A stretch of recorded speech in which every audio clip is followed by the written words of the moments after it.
ikaze mu makuru ategekanya uko ikirere kizoba kimeze ejo ku munsi wa mbere igenekerezo rya 24 Myandagaro umwaka w'ibihumbi 2026.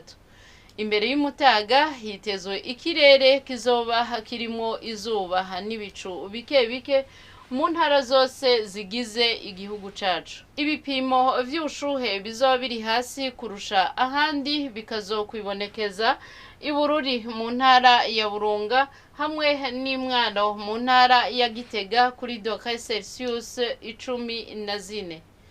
Inyuma y'umutaga hitezwe imvura hacemwo n'ibihe vy'izuba mu bice bitari bike bigize igihugu cacu. Ariko haritezwe ikirere kizoba kirimwo ibicu vyinshi mu Rutana mu ntara ya Burunga hamwe no mu Ruyigi mu ntara ya Buhumuza.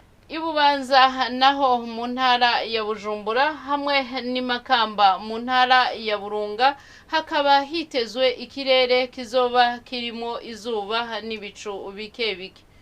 Ibipimo vy'ubushuhe bizoba biri hejuru kurusha ahandi bikazokwibonekeza mu Cibitoke mu ntara ya Bujumbura kuri °C 30. Hitezwe yuko izuba rizoseruka igihe c'isaha 12:04 z'agatondo riheze rirenge igihe c'isaha 12:06 z'umuhingamo.